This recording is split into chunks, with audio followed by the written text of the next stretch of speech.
Welcome दोस्तों।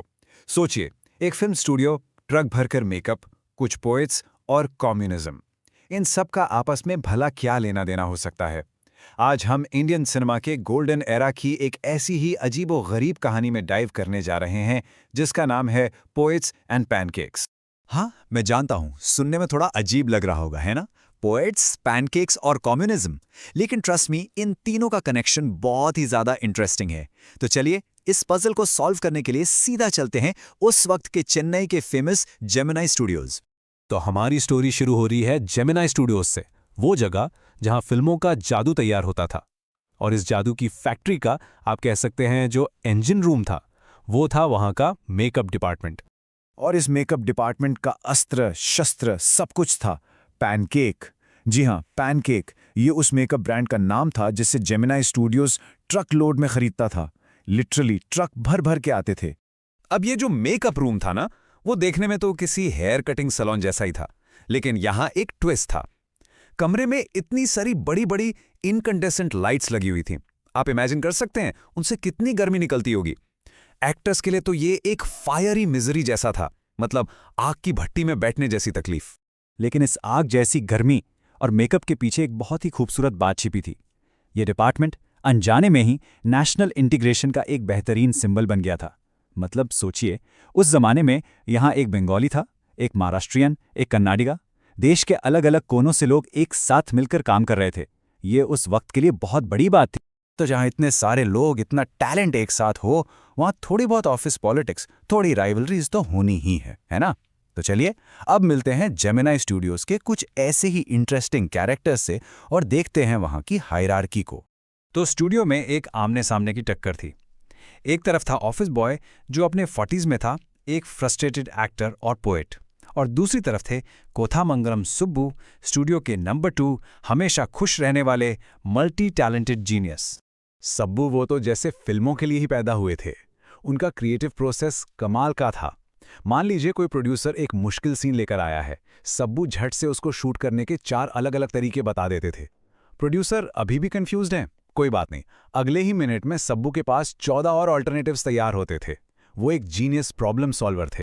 Okay, तो अभी तक सब ठीक चल रहा था, मेकअप, राइवलरीज, क्रिएटिव जीनियस। लेकिन अब कहानी में आता है एक ट्विस्ट, एक मिस्ट्री। इस सब के बीच जेमिनी स्टूडियोज में एक इंग्लिश पोएट विजिट करते हैं, और उनका विजिट एक ऐसी अनोखी पहेली बन जाती है जिसे कोई समझ ही नहीं पाता।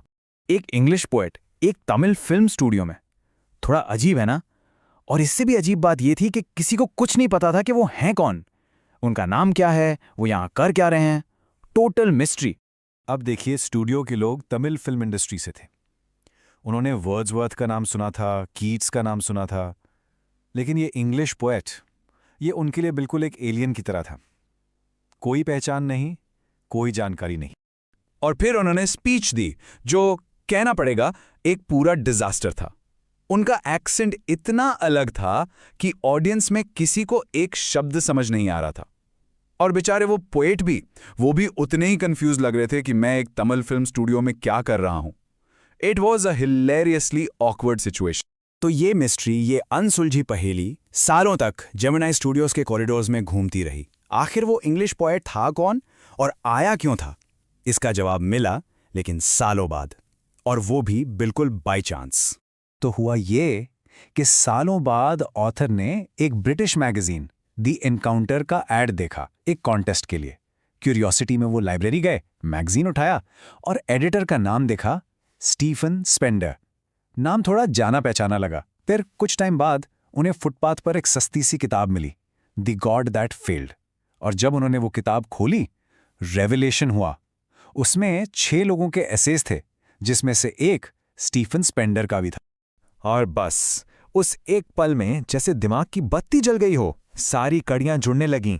वो अनजान इंग्लिश पोएट स्टीफन स्पेंडर ही था। Mystery solved.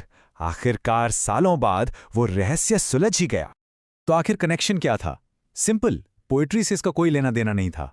The God that failed, जिसका जिक्र उस किताब में था, वो था कम्युनिज्म। और जेमिनी स्टूडियोज के boss Mister S Vasan communism के सख्त खिलाफ थे। तो उन्हें स्पेंडर की पोएट्री में नहीं, बल्कि उनके एंटी कम्युनिस्ट आइडियाज में इंटरेस्ट था। That was the real reason. तो ये थी पोएट्स एंड पैनकेक्स की अजीबो-गरीब दुनिया। चलिए एक बार जल्दी से इसके मेन टेकअवेज पर नजर डालते हैं। Let's do a quick recap. तो इन जस्ट 30 सेकेंड्स आइए पूरी स्टोरी को रिवाइज करते हैं। हमने शुरुआत की जेमिनी स्टूडियो से, जहां पैनकेक मेकअप का राज था और एक डाइवर्स स्टाफ काम करता था। फिर हमने देखा वहां की हायरार्की, जहां एक फ्रस्ट्रेटेड ऑफिस बॉय और ब्रिलियंट कोथामंगलम सुब्बू के बीच राइवलरी थी।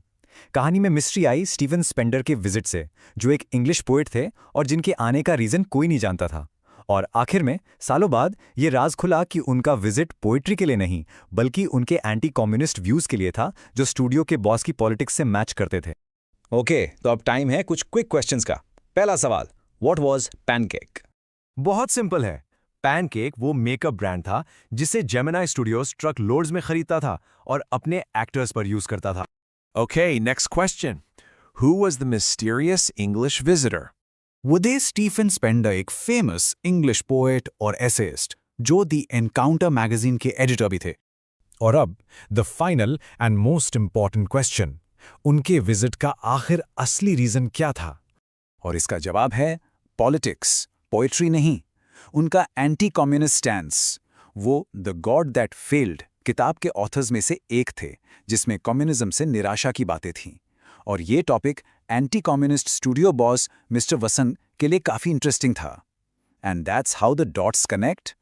ऐसे ही इंफॉर्मेटिव वीडियोस देखने के लिए चैनल को फॉलो करें एंड सब्सक्राइब करें।